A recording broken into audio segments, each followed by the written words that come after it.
Paz do Senhor, Igreja de Cristo. Excedendo qualquer tipo de conhecimento anterior à minha parte, eu gostaria de que os irmãos abrissem as vossas Bíblias no quinto livro, o livro de Deuteronômio, no seu capítulo de número 6. Vamos proceder a duas leituras bíblicas, querida igreja. Deuteronômio, no seu capítulo de número 6.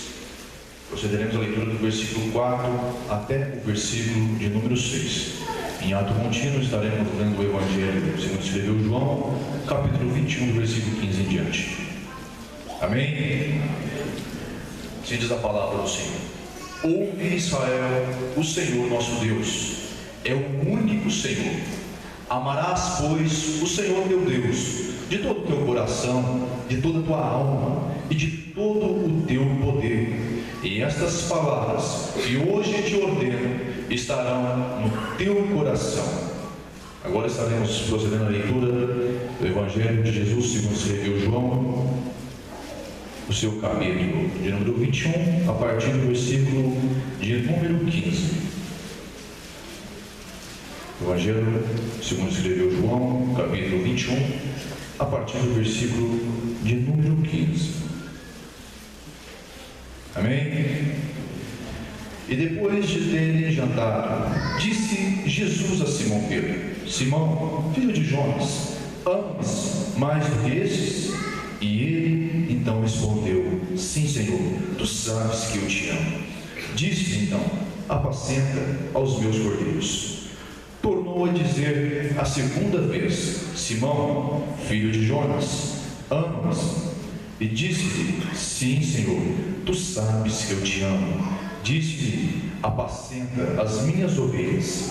Disse-lhe a terceira vez: Simão, filho de Jonas, amas? Simão entristeceu-se por lhe ter dito a terceira vez: amas? E disse: Senhor, tu sabes de tudo, tu sabes que eu te amo muito. E Jesus então lhe disse: apacenta as minhas ovelhas. Até aqui, meus amados.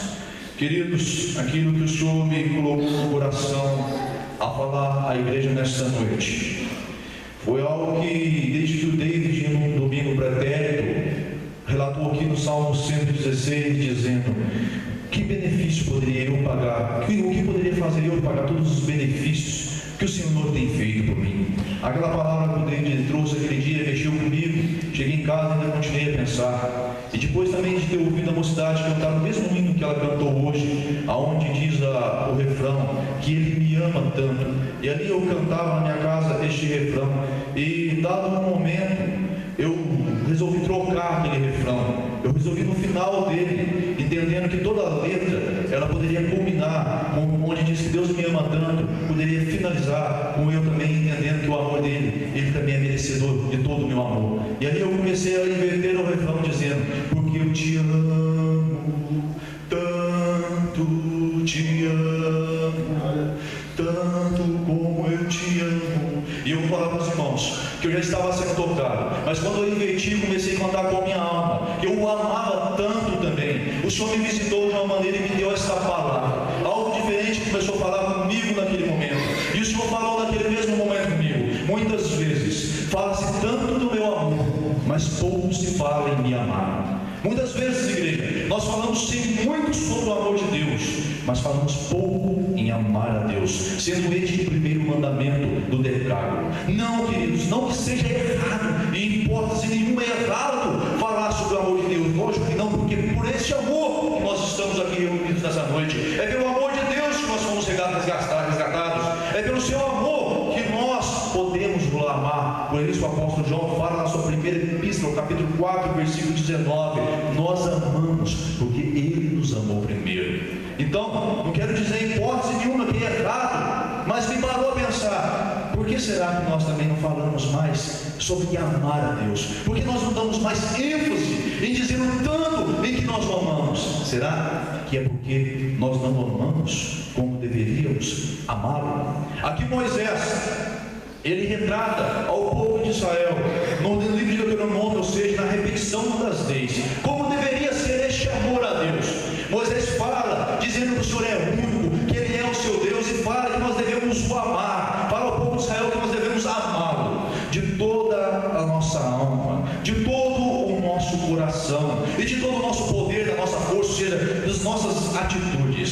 coração, logicamente, é uma linguagem poética, que retrata, na verdade, num sentido amplo, que é aquela a nossa maior emoção, o nosso maior desejo, o nosso sentimento que nós anelamos mais. É uma linguagem poética que retrata aquilo que nós desejamos muito. A alma, em contrapartida, ela já retrata, no sentido do hebraico, aquilo que é a razão de viver. Ou seja, quando Deus sopra ali no homem o fôlego de vida, ele se torna uma alma vivente. No sentido do hebraico, a alma é amar a Deus, então, em toda a nossa vida. Ele traz mais ainda os entendimentos de razão, porque já no grego ela é o centro das emoções. E agora, amar a Deus com o nosso poder, é com a nossa força e com a nossa atitude, e com tudo aquilo que nós podemos fazer para demonstrar o seu amor. E quando eu começo a observar todas essas maneiras, e como Moisés, em todo o seu ensinamento, ele fala também em Deuteronômio 10, como deve ser esse amor por Deus, e várias outras partes da Bíblia relata quanto nós devemos amá-lo. Não é à toa, como eu disse, é o primeiro mandamento do decálogo. Então, meus queridos, eu comecei a observar a vida, e de imediato, o primeiro homem que já ao abrir a Bíblia, eu já começo a meditar na vida dele, eu vejo alguém que amou a Deus dessa forma. É simplesmente um homem chamado Abraão, um homem conhecido como pai da fé. Desde o princípio da sua caminhada com Deus, quando Deus chama Abraão lá em Ur dos Caldeus e fala: Abraão, sai da tua terra, sai da tua parentela e vai para uma terra que eu te mostrarei. Abraão não hesitou em obedecer à ordem de Deus. Abraão de imediato já sentiu que deveria amar a Deus com toda a sua alma, com todo o seu coração e com a sua atitude, deixando toda a segurança que ele tinha na casa dos seus pais e partindo olhando para o deserto. Mas o seu amor por Deus fazia, em vez de ele ver o deserto, ele vê Deus o abençoando, ele vê Deus o cuidando, ele vê ele navegando na presença de Deus. E Abraão não se hesita em cumprir a ordem de Deus, ele parte em direção daquele deserto, ele começa a desfrutar de um amor de Deus e de amar a Deus. Abraão começa a desfrutar de todas as bênçãos de Deus pela sua atitude. Porém, em dado momento da sua vida, quando nós abrimos as nossas Bíblias, lá em Gênesis 22, nós encontramos uma passagem onde Deus chama, a partir do versículo 1, chama Abraão para uma conversa. Imagino eu que talvez Abraão possa ter imaginado: bom, talvez Deus vai me mandar sair daqui da onde eu estou também e vai me mandar para outro lugar. Eu vou obedecer na hora, se Deus está mandando, eu amo o suficiente. Talvez Abraão pensou: poxa, eu estou tão abençoado, quem sabe Deus está me chamando para me falar mais uma vez. Oh glória, deixa eu ir lá ver o que Deus quer. De repente, quando Abraão se coloca na presença de Deus, ele ouve Deus dizer: ei Abraão, pega o teu filho, o teu único filho, a que tu amas, e oferece ele em sacrifício a mim, em um dos montes de Moriá que eu te mostrarei. Queridos, muitas pessoas parecem que querem endeusar Abraão, como se Abraão não fosse um ser humano normal, como se Abraão, na mesma hora, lógico, aqui a Bíblia mostra claramente Abraão não contrapôs a vontade de Deus. Mas, queridos, eu tenho certeza que o coração de Abraão não esperava jamais aquela proposta. Eu tenho certeza que Abraão pode ter pensado várias e várias coisas, mas que Deus ia pedir aquilo que ele amava ao seu único filho. Eu tenho certeza que Abraão não pensou. Com certeza, imagino eu, naquele momento, o coração daquele homem se estremece, o coração, as pernas daquele homem, parece que o pé dele perde o chão, mas ele confia e continua mostrando o seu amor por Deus. Ele não hesita em cumprir novamente a ordem de Deus, desce ali daquele monte. Com certeza, imagino eu, quando ele olha para Sara, ele já imagina a situação, ele não poderia falar para Sara, porque Sara jamais ia obedecer. Ele prepara todo o material para o holocausto e parte então juntamente com o menino para Moriá. Imagino eu quando ele vê Sara se despedindo, porque era uma viagem de aproximadamente 3 dias, quando ele vê Sara abraçando Isaac. Eu imagino mais uma vez o coração daquele velho homem doer demais, mas ele anda até Moriá, e chegando em Moriá, mais uma dificuldade ele sente, depois de 3 dias, esperando talvez Deus falar: Abraão, não precisa fazer mais não, eu já vi que tu me amas, mas não. Quando chega aos pés do monte, ele manda os escravos ficarem ali, os servos ficarem ali. Ele olha o menino olhando para os seus olhos, inocente, sem saber que ele era o objeto do sacrifício, e me perguntar: pai, eis aqui a lenha e o fogo, mas o cordeiro aonde está? O coração de amor de Abraão explode naquele momento, e a voz daquele homem que ama a Deus diz: meu filho, aqui o cordeiro para si Deus há de prover. Abraão, ele ama a Deus com tanta força, e quem ama a Deus, meu querido, a sua palavra na sua boca vira profecia. Abraão, ele confia em Deus, ele sobe com Isaac e vai até o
madeira. Abraão não se hesitou e ele concluiu. E sabe quem é a diferença, meu querido? Quem ama Deus? Quem ama Deus sempre vai desfrutar da providência dele. Sempre Deus vai dar uma providência para quem o ama. Continuando então a vida, a gente continua na Bíblia, vê um homem então, o que dizer de Moisés, que abdicou de um grande reinado, de um principado sobre uma nação mais poderosa da época do Egito, para amar o seu irmão, de povo de Deus que estava sendo escravizado. Alguém que deixou tudo, toda uma riqueza, e amou a Deus. E em dado momento da sua vida, já depois de tirar o povo do Egito, desfrutado de tantas coisas de Deus, Deus irado com o povo, não anda com o povo mais no meio do acampamento. E Moisés vai um pouquinho e de repente Moisés fala: calma, Senhor, não tem jeito nenhum, Senhor. Ou o Senhor vai conosco, ou eu não vou mais. Se eu adquirir o teu favor, Senhor, eu te amo demais. Não dá para ficar longe de você, não dá para ficar longe da tua presença, Senhor. Não aceito o anjo, não aceito ninguém para substituir a tua presença na minha casa, na minha vida, no nosso meio. É só o Senhor. E eu me admiro quantas vezes pessoas que dizem na igreja amar a Deus, mas não faz o menor esforço para vir no culto. Eu amo a Deus, mas eu amo a Deus aqui do meu jeito, meu querido, mas do teu jeito, é do jeito que a Bíblia ensina, é do jeito que Ele determina. Porque o Senhor Jesus diz que quem ama Ele é quem obedece os seus mandamentos. João 14:15. Moisés, ele não aceita. E acho que Moisés, na hora que Moisés estava até mais aceitando, mas na hora que ele ficou longe de Deus, ele falou para Deus: ó, Deus falou: tá bom, Moisés, eu vou com você. Aí Moisés: ó Deus, mas deu mais, ó, não estou satisfeito só de ser conosco também não. O Senhor deixou mais um pouquinho, o Senhor ficou longe um pouquinho, agora eu quero a tua glória também. Eu quero a tua glória também, Senhor. Meu querido, eu imagino Deus olhar: Moisés, tu me amas mesmo. Já que você me ama, Moisés, eu vou te mostrar a minha bondade, eu vou te mostrar a minha misericórdia, eu vou colocar você aqui nessa rocha, vou firmar teus pés e você vai ver a minha glória. Quem ama a Deus, desfruta da revelação da glória de Deus. Quem ama a Deus, desfruta da sua bondade, desfruta da sua misericórdia. Tem os seus pés firmados sobre a rocha e não vai ser abalado. Uma bênção, amar a Deus. E o que dizer então de Davi? Quando eu já começo a imaginar a vida daquele tempo, daquele jovem na sua tenridade ainda, daquele pasto, longe dos holofotes do mundo, longe das visões dos homens, sozinho ali, totalmente desconhecido, não tinha o menor valor diante aos olhos do homem. Ele não estava nem aí para isso. Ele queria mais, era pegar a sua harpa no meio daquele pasto, nas suas ovelhas, com a sua alma e seu coração ardendo, começaram a compor, começaram a compor hinos, tiraram melodias e cantar. Ele não estava preocupado se as pessoas estavam ali para ver se a voz dele era bonita. Ele não estava preocupado para ver se as pessoas olhavam para ver se ele estava tocando bem. Ele não estava preocupado para ver se as pessoas iam dizer que ele estava compondo muito bonito. Não, ele estava preocupado em externar para Deus todo o amor que ele sentia. Qual é a tua inspiração para louvar a Deus? A tua inspiração é se estão te olhando. Qual é a tua inspiração para vir à igreja? Se alguém tem te reconhecido, se o pastor tem te visto, se o presbítero tem te visto, se o teu irmão de lá tem te visto, a tua inspiração é Deus. O teu amor alvo maior é Deus. Davi, o único alvo que ele tinha para a sua adoração era Deus. Ainda que ninguém visse ele fazia o seu melhor, ele compunha e adorava a Deus. Ainda que quando ele era perseguido, ainda quando estava perseguido, ele amava a Deus, e Deus também era aquele que o livrava. Ainda quando ele foi constituído como rei, ele sempre amou a Deus por um momento da sua vida. O amor de Davi se acomodou. Ele se acomoda e deixa o amor se esfriar dentro dele, não porque Deus não deixou o amor dele se esfriar por você não, mas nós deixamos nosso amor por Deus se acomodar. Davi deixou se acomodar, estava tudo muito tranquilo, deixou de fazer aquilo que Deus o havia colocado para fazer, e havia o pecado, e do pecado vem as consequências, muitas consequências danosas na vida deste homem.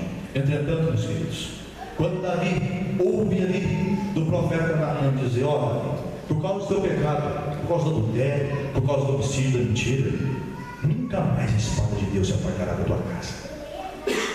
Davi chorou, lógico que Davi buscou a Deus, mas não adiantou. Não adiantou. Mas o que mais me chama a atenção é que quando eu abro a minha Bíblia no Salmo de número 51, versículo 11, eu não vejo Davi gritando para Deus e dizendo: Senhor, poupe os meus filhos, Senhor, poupe o meu reinado, Senhor, poupe a minha família, poupe o meu povo. Não, eu não vejo Davi clamando por nenhum dos seus filhos que morreu, eu não vejo Davi clamando por nenhum dos seus súditos que abandonaram, eu não vejo Davi clamando pela sua coroa que foi colocada em risco. Eu vejo Davi olhando e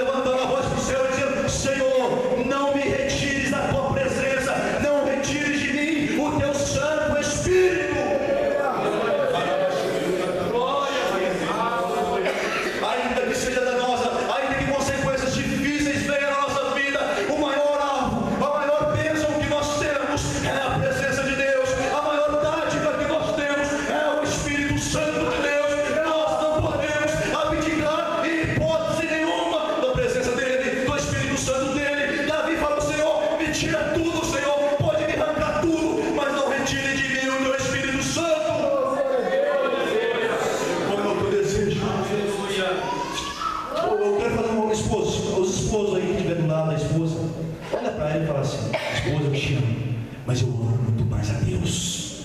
Olha para ela, se você estiver para falar: eu te amo, mas eu amo muito mais a Deus. Sabe por quê? Porque foi Ele que me deu você. Se você está do lado do teu filho e fala: filho, eu te amo, mas eu amo mais a Deus, porque foi Ele que me deu você.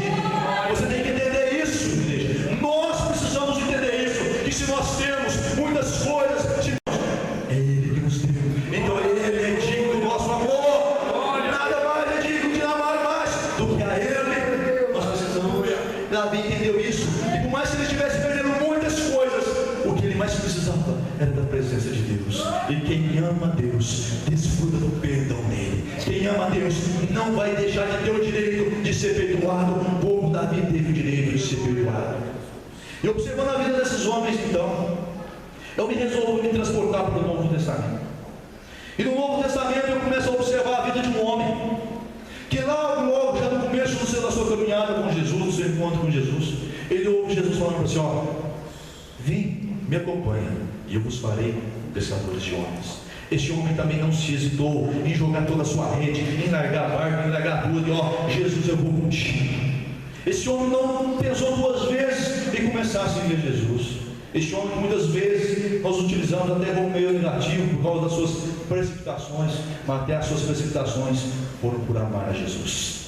Este homem que teve o privilégio de, em Atos 16, ter a revelação por amar a Deus, quando Jesus perguntou a vocês quem eu sou, ele olha para Jesus: tu és o Cristo, o Filho de Deus vivo. Ele, por amar a Deus, teve a revelação. Eu vejo um homem que estava no seu barco, que estava talvez depois de uma noite árdua de trabalho, toda a sua musculatura cansada. De repente ele olha, meio ao mar revolto, ele olha e vê alguém que parecia que ele conhecia. Ele começa a sentir o seu coração bater mais forte. Ele começa a sentir o seu coração arder. E ele não quer nem saber se tem onda, se não tem. Ele não quer nem saber se o chão depois do barco é firme ou se não é. Ele não quer nem saber se é água, se é espinho, se é fogo. Ele quer saber de pular no meio daquilo lá e encontrar com Jesus. Aleluia, aleluia. Você tem enfrentado o que for preciso. Nós temos enfrentado o que for preciso. Pedro, ele sai daquele barco, ainda que mesmo lá atormentado por aquelas ondas, ele, o alvo dele era Jesus. Mas irmão, Pedro afundou, sim, ele afundou. E quem não afundaria? E quem colocaria o pé para fora daquele barco? Mas Pedro afundou. Mas não é que ele estava afundando, ele amava tanto que ele sabia quem clamar. Ele não se esquecia dele no momento de dizer: Senhor, socorre-me. Quem ama Jesus sempre terá o socorro de Deus à sua disposição. Ele tem um socorro sempre para nossas vidas. Não importa o quanto seja difícil a tua situação, ame a Ele, porque Ele é o nosso socorro. Como nós podemos amar algo a mais do que o Senhor, que tem tudo feito por nós? Ainda observando a vida de Pedro, um homem que, quando muitos discípulos começam a abandonar a Jesus, começam a deixar Jesus porque amavam a Jesus, enquanto tinha pão e milagre. Na hora que não tem pão, não tem milagre, na hora que não tem providência, o amor já não é o mesmo, e começa a deixar a presença do Senhor, e começa a deixar. E dentro de uma ocasião, ele ouve, Pedro então ouve a seguinte proposta: e vocês também não vão com ele? Mas o coração de Pedro sabia: ó, não quero nem saber se vai ter pão, se não vai ter pão, se vai ter milagre, se não vai ter milagre, Senhor. Eu sei que Tu és, que somente o Senhor tem palavra de vida eterna. Eu sei que Tu és o Cristo, o Filho de Deus vivo. Para onde nós iremos nós, Senhor, se for longe de Ti? Pedro amava e tinha essa convicção, que ainda que tivesse pão ou não tivesse, que tivesse milagre ou não tivesse, era Jesus que ele queria dar perto. De quem você quer dar perto, igreja? Você vai amar a Deus se Ele curar a tua enfermidade? Você vai amar a Deus se Ele abrir a porta de emprego que Ele está pedindo? Você vai continuar amando a Deus se Ele trazer o milagre? Ou independente deste milagre, você amará Ele acima de todas as coisas. Você tem a consciência que não há lugar no mundo que você possa ir, porque somente Ele tem palavras de vida. Mas Pedro também é um homem, e dado momento, talvez por amar precipitadamente ali, amou tanto a Jesus que ao ver ele ser preso, ele arranca a espada da sua bainha e corta a orelha de um soldado, precipitadamente. E Jesus o repreende. Entretanto, as circunstâncias da vida fez com que Pedro começasse a sentir medo, se afastou um pouco, vindo a negar, vindo a pecar contra Jesus e negá-lo 3 vezes. Mas só que quem ama a Deus sempre tem uma nova chance. Quem ama a Deus, Deus está sempre disposto a te dar uma nova chance. Diz a história, Davi, fazendeiro, homem rico de muitas posses. Este homem tinha um único filho, e este filho dele esse homem já sendo de idade, esse filho ainda não queria saber de trabalhar, não queria saber de estudar, apenas de curtir a sua vida com meretrizes, com amigos, com bebedices, com drogas e festas e viagens desnecessárias. Este moço foi fazendo assim, e não ouvia jamais as orientações do pai e da mãe. Entretanto, chegado no momento da vida em que a idade já era grande de seu pai e de sua mãe, este pai fazendeiro chama o seu filho, manda ele se sentar no sofá e olha para ele e diz: filho, eu estou velho e sua mãe também, estamos doentes e logo iremos partir, e eu sei o que vai acontecer na tua vida. Você não trabalha, você não quer saber de estudar, apenas de curtir. Você vai continuar com suas viagens, pagando tudo para todo mundo. Você vai continuar fazendo festas para seus amigos, gastando seus dinheiros com meretrizes. Você vai continuar não cuidando das nossas propriedades. Eu sei que tudo vai se perder. Você vai largar na mão dos funcionários, não vai pagá-los porque não tem responsabilidade. Eles vão deixar acabar tudo e vão embora. E quando acabar todo o seu dinheiro, toda a provisão, toda a tua herança, os seus amigos vão te abandonar, as mulheres te abandonarão, não haverá mais a alegria que você julga ser alegria, não haverá mais prazer nenhum na tua vida, e eu sei que você estará triste. Eu quero que você me obedeça essa única vez na tua vida. Então aquele velho homem pega o seu filho não dando moral para a conversa, achando que é mais aquela blá blá blá de pai, sai desta escadaria da sede da fazenda, e quando desce, tem lá um paiol da fazenda. Ele entra com seu filho e olha, mostra para o seu filho: meu filho, está vendo aquilo ali? Aquilo ali é uma forca. Eu mandei construir ela para você. O que é isso, pai? Você mandou construir uma forca para mim? Sim, meu filho, mandei construir para você. Que conversa boa é essa? Meu filho, escute, eu quero que você me obedeça. Quando você tiver perdido tudo, quando todos tiverem te abandonado, quando você vai lembrar das velhas palavras do teu velho pai, quando não tiver mais amigo, quando você estiver na solidão e não tiver mais recurso nenhum, você vai estar em depressão e triste. Você vai descer da mesma forma que nós descemos por essa escadaria. Você vai entrar neste pai. Eu quero que você me prometa que você vai se enforcar nessa forca que eu mandei fazer para você. E que isso, pai, se eu for maluco, você está mandando me enforcar. Me promete. Pai, para com isso, me promete. Tá bom, vai acabar essa conversa, eu prometo. Eu vou me enforcar nessa forca. É bom, é isso, meu filho, beleza. Deixa eu ir embora, deixa eu curtir minha vida. Pois, acontecido, passar isso o tempo, o pai morre, a mãe morre, e o filho faz tudo aquilo que o pai já havia predito. Curte a sua vida em todas as suas bagunças e orgias. E chegado lá do momento, ele, por não cuidar, tudo perde, só sobrando aquela fazenda e aquele velho paiol. E aquele homem, deitado no sofá da sala, solitário e entorpecido, triste, lembre-se da conversa com seu pai. E olha, diz: pai, eu te obedeci minha vida inteira, mas pelo menos nisso eu vou te obedecer. Ele desce a escadaria da fazenda como desceu, com o coração ardendo, chorando muito. A hora que vê o velho paiol todo empoeirado, sujo, descuidado, abre aquela porta, e lá na frente vê aquela forca que o pai mandou construir para ele, toda cheia de poeira, e um caixotinho de madeira preparado já. Ele não sobe naquele caixote de madeira, passa a corda pelo pescoço, e quando ele entende e fala: agora, pai, acabou tudo para mim, vou receber o meu pagamento, que é a morte. Ele salta daquele caixote, a corda se estica no seu pescoço, e o peso do seu corpo faz quebrar o pau era ouro, e dentro daquele pau havia joias, diamantes, anéis, rubis, todo tipo de pedras preciosas, e entre aquelas pedras preciosas havia um bilhete dizendo assim: filho, aproveite a sua nova chance, não a desperdice. Deus faz desse jeito conosco. As pessoas muitas vezes não nos vai dar chance, mas nós, ainda que venhamos errar como Pedro errou, Deus tem uma nova chance para você. Talvez a atitude até hoje não denotou o teu amor por Deus, mas hoje você pode confessar a Ele. Hoje você pode falar como o salmista no Salmo 42 falou: a minha alma, Senhor, assim como as cordas anseiam pelas correntes de água, assim a minha alma anseia por ti, Senhor. Ela anseia pelo Deus vivo. Quando eu verei e me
mudar os nossos conceitos.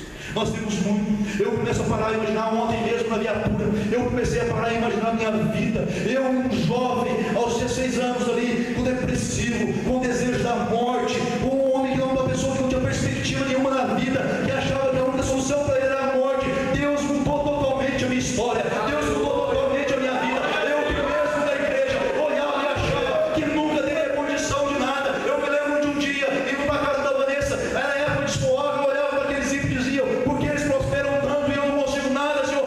Mal sabia do que Deus reservava para a minha vida. Querido, você não tem noção do que Deus reserva para quem o ama. São coisas tremendas, são coisas maravilhosas. Davi fala no Salmo 18: Senhor, eu te amo, tu és a minha rocha,